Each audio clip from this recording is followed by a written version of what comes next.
Shalom Elohim, haleluya, puji nama Tuhan. Semangat pagi Bapak Ibu Saudara yang dikasihi Tuhan kita Yesus Kristus. Jumpa lagi bersama saya Pendeta Samuel Mabuntu dalam Renungan Pagi ke 2598 hari Renungan Pagi ini mengudara. Puji Tuhan. Bapak Ibu Saudara yang dikasihi Tuhan, sebelum kita membaca, mendengarkan, dan merenungkan firman Tuhan hari ini, mari kita berdoa, minta pimpinan Roh Kudus. Kita berdoa. Bapa di surga, berbicaralah kepada kami semua. Pakai firman Tuhan ini untuk menegur kami, menasihati kami, meneguhkan iman percaya kami, dan memberkati kami semua. Di dalam nama Tuhan Yesus yang adalah firman Allah yang hidup, kami berdoa. Amin. Haleluya. Bapak Ibu Saudara yang dikasihi Tuhan, bersama dengan saya kita akan belajar Alkitab dari kitab Kejadian sampai kitab Wahyu. Mari buka Alkitab kita. Roma pasal 12 ayat 16 sampai ayat 18. Demikian firman Tuhan. Hendaklah kamu sehati sepikir dalam hidupmu bersama. Janganlah kamu memikirkan perkara-perkara yang tinggi, tetapi arahkanlah dirimu kepada perkara-perkara yang sederhana. Janganlah menganggap dirimu pandai. Janganlah membalas kejahatan dengan kejahatan. Lakukanlah apa yang baik bagi semua orang, sedapat-dapatnya.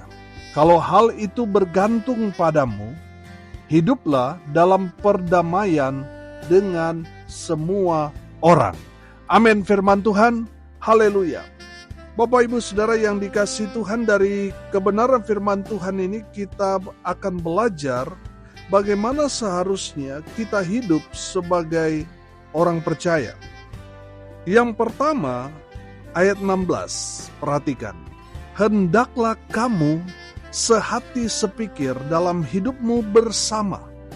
Janganlah kamu memikirkan perkara-perkara yang tinggi, tetapi arahkanlah dirimu kepada perkara-perkara yang sederhana. Janganlah menganggap dirimu pandai.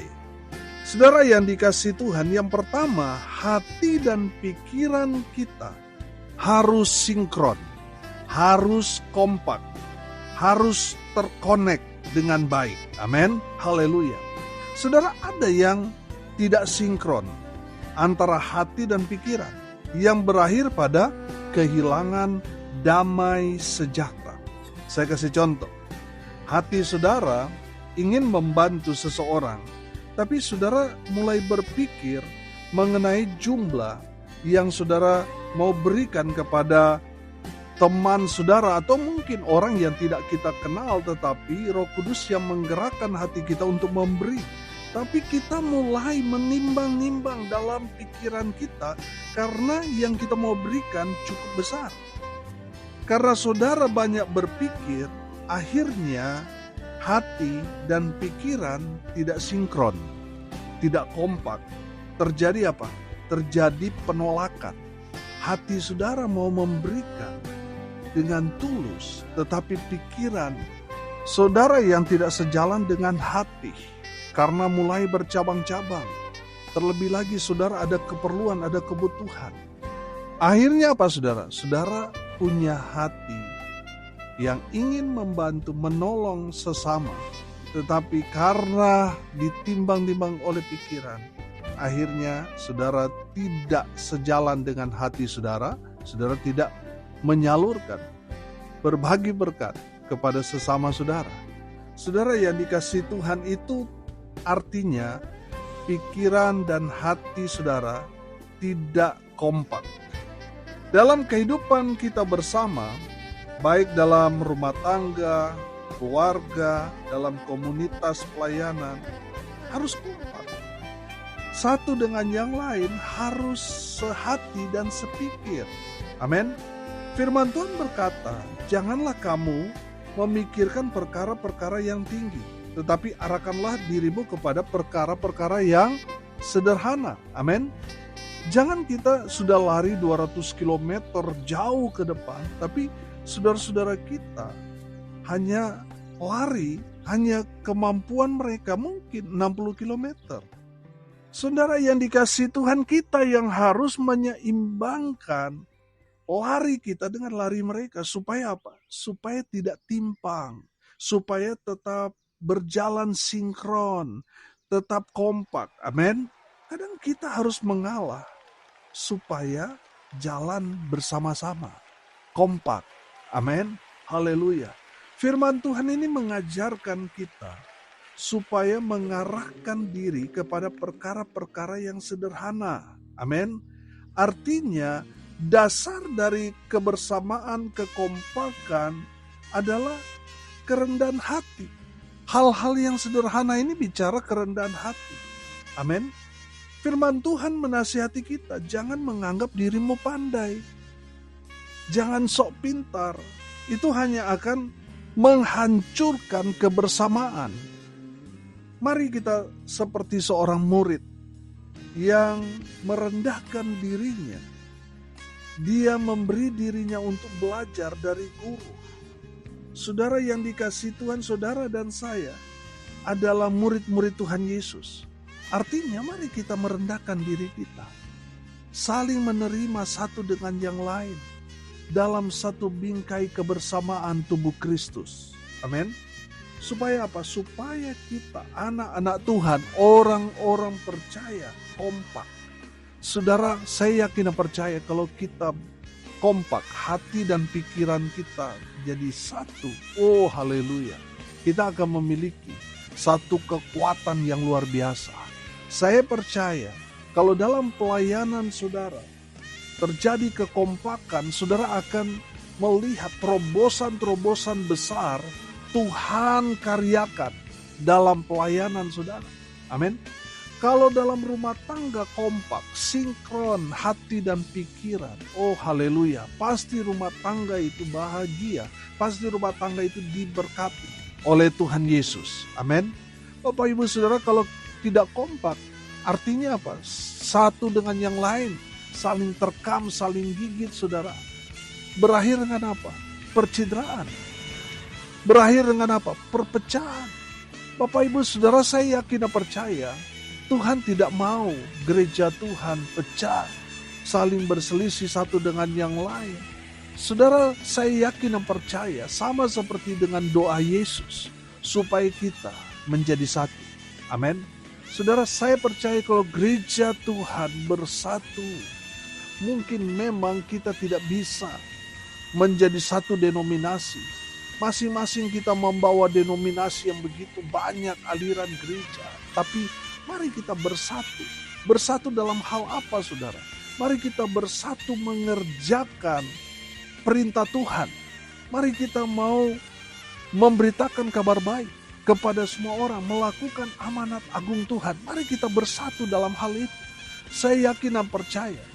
Kalau gereja Tuhan bersatu melakukan amanat agung Kristus Yesus Tuhan, maka kita akan memenangkan bumi ini. Amin. Haleluya.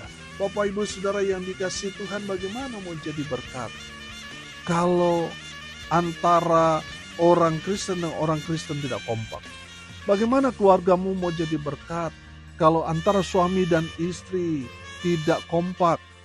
Saudara yang dikasihi Tuhan, saya yakin dan percaya ketika kita kompak satu dengan yang lain, sinkron, terjadi satu dengan yang lain, terkonek.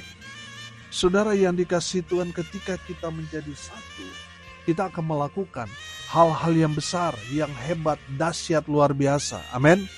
Tuhan mau kita bersatu. Mari kita bergandengan tangan walaupun mungkin kita beda bendera. Tapi mari kita kerjakan amanat agung Tuhan Yesus. Supaya apa saudara? Supaya Tuhan Yesus cepat datang. Menjemput kita semua. Hamba-hamba Tuhan. Anak-anak Tuhan. Orang-orang percaya. Oh haleluya, haleluya. Mari kita bersatu saudara. Amin. Haleluya. Yang kedua, kita belajar dari ayat 17. Janganlah membalas kejahatan dengan kejahatan. Lakukanlah apa yang baik bagi semua orang. Haleluya. Saudara, yang kedua saya tangkap di sini. Tetap jadi orang baik. yang tidak terpengaruh dengan keadaan, tidak terpengaruh dengan situasi. Saudara yang dikasihi Tuhan, Tuhan mau saudara dan saya sama seperti Yesus, tetap baik kepada orang yang berbuat jahat, tetap baik kepada orang yang telah menjualnya, tetap baik kepada orang-orang yang tadinya dibantu, ditolong, diadakan mujizat, tapi mereka semua terdiam ketika Yesus ditangkap. Saudara yang dikasihi Tuhan, Tuhan Yesus tetap baik bagi semua orang. Amin. Demikian juga saudara dan saya. Mari kita mau hidup jadi orang baik walaupun kita menderita karena orang itu. Kita mungkin jadi korban. Mari mau jadi tetap orang baik walaupun kita dicurangi, ditipu, dianiaya. Keadaan tidak memungkinkan. Tapi tetaplah jadi orang baik. Amin. Tetap berbuat baik kepada semua orang. Baik dia kepada saudara kita maupun kepada musuh kita. Tetap berbuat baik kepada orang yang sudah berbuat jahat kepada kita. Jangan membalas kejahatan dengan kejahatan. Balas kejahatan dengan kebaikan. Haleluya. Saudara yang dikasihi Tuhan, ayat 21 berkata, janganlah kamu kalah terhadap kejahatan, tetapi kalahkanlah kejahatan dengan kebaikan. Saudara yang dikasihi Tuhan, kalau orang jahat sama saudara, saudara balas jahat saudara, apa bedanya kita dengan dia? Tapi kalau kita membalas kejahatan orang kepada kita, kita balas dengan kebaikan, itu baru anak Tuhan. Amin. Haleluya. Saudara yang dikasihi Tuhan, kita berbuat baik bukan supaya kita masuk surga. Kita berbuat baik karena Tuhan sudah berbuat baik buat kita. Karena Tuhan turut bekerja dalam segala sesuatu untuk apa? Untuk mendatangkan kebaikan bagi mereka yang mengasihi Tuhan. Amin. Saudara, kalaupun ada orang yang tipu kita, Tuhan tetap bekerja melalui orang itu untuk mendatangkan kebaikan buat kita. Mungkin orang itu membuat sesuatu hal yang merugikan kita. Allah turut bekerja melalui peristiwa itu. Ada hal yang baik yang Tuhan akan berikan buat saudara dan saya. Amin. Artinya apa? Tuhan tidak lepas kontrol kepada kita. Tetaplah berbuat baik. Amin. Walaupun mungkin saudara menerima hal-hal yang jahat dari orang yang sama, tetaplah berbuat baik. Karena di saat kita berbuat baik, mata Tuhan tetap mengawasi kita, melihat apa yang kita kerjakan, lakukan.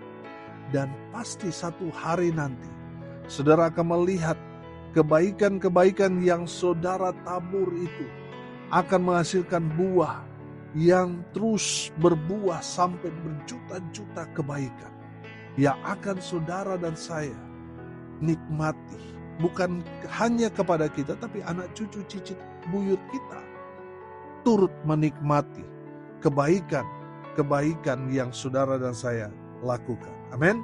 Firman Tuhan juga mengajarkan kita, berbahagialah orang yang murah hatinya karena mereka akan beroleh kemurahan. Saudara, kalau saya artikan kemurahan hati ini kebaikan, saudara, di saat saudara berbuat baik, semakin banyak saudara berbuat baik, semakin banyak berkat yang saudara akan terima. Amin. Semakin banyak saudara berbuat baik, itu akan menghasilkan buah-buah kebaikan yang akan saudara nikmati. Memang belum sekarang, tapi pasti. Amin. Yang ketiga saudara, kita harus membawa shalom. Kita harus membawa damai. Saudara perhatikan ayat 18. Sedapat-dapatnya kalau hal itu bergantung padamu, hiduplah dalam perdamaian dengan semua orang. Haleluya. Saudara dan saya harus membawa damai dimanapun kita berada. Pertanyaannya, kenapa kita harus membawa damai? Karena Tuhan kita Yesus Kristus adalah Raja Shalom, adalah Raja Damai. Amin. Jadi kita orang percaya, orang yang ikut Yesus dimanapun kita berada, kita harus seperti yang kita ikuti, membawa damai. Amin. Bukan jadi provokator, bukan jadi biang kerok kerusuhan. Saudara yang dikasihi Tuhan, Matius 5 ayat 9 jelas berkata, berbahagialah orang yang membawa damai, karena mereka akan disebut anak-anak Allah. Amin. Bapak Ibu Saudara yang dikasihi Tuhan, saya yakin dan percaya, kalau kita paham firman Tuhan ini, pasti kita akan membawa damai kemanapun kita berada. Amin.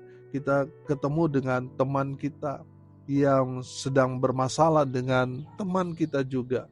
Saudara, jangan kita datang memprovokasi dia untuk tambah benci dengan teman saudara. Saudara datang untuk menengahi, untuk mendamaikan mereka. Amin. Itu baru anak-anak Allah. Tapi kalau anak-anak setan, saudara, anak-anak iblis, dia ketemu temannya yang sedang berantem, satu persatu, saudara, dia komporin, saudara, supaya mereka saling berantem, saling bunuh satu dengan yang lain. Saya mau bilang, orang-orang yang seperti itu anak-anak iblis. Saudara yang dikasihi Tuhan, saya percaya kita semua anak-anak Allah. Amin. Makanya dimanapun kita berada, kita harus membawa damai. Jangan jadi provokator. Jangan jadi orang yang memecah belah umat.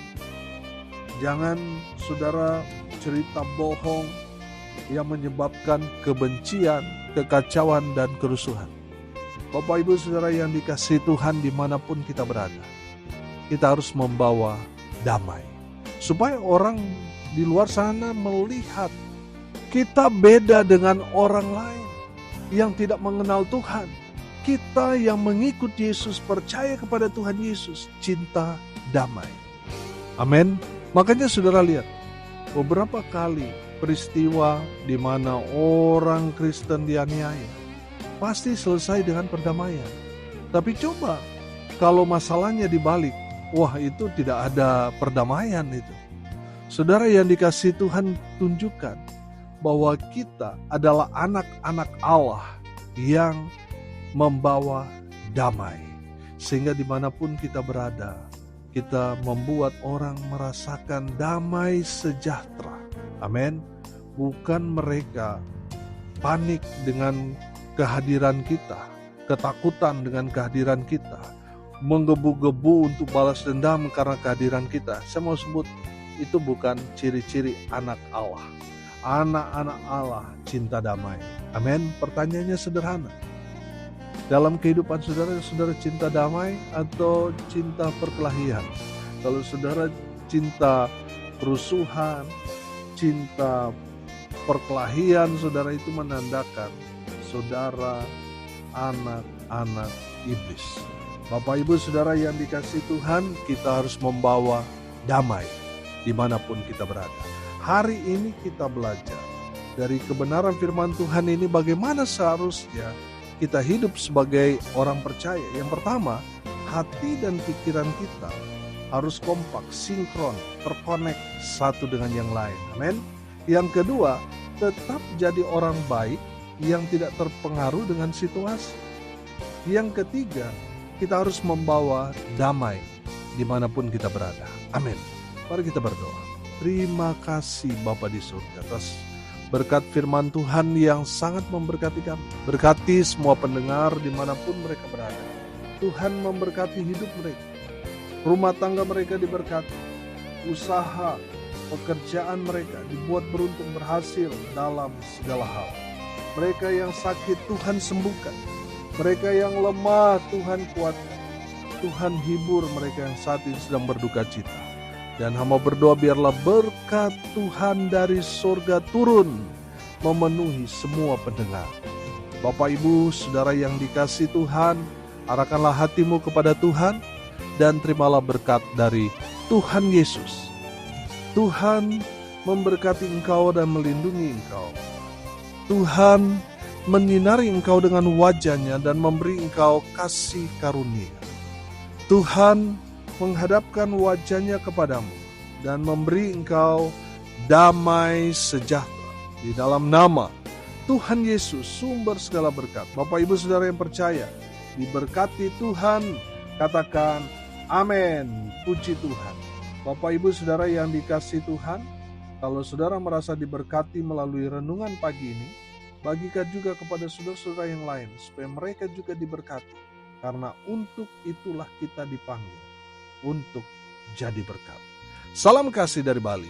Saya Pendeta Samuel Mabuntu. Sampai jumpa besok pagi. Tuhan Yesus memberkati kita semua. Haleluya.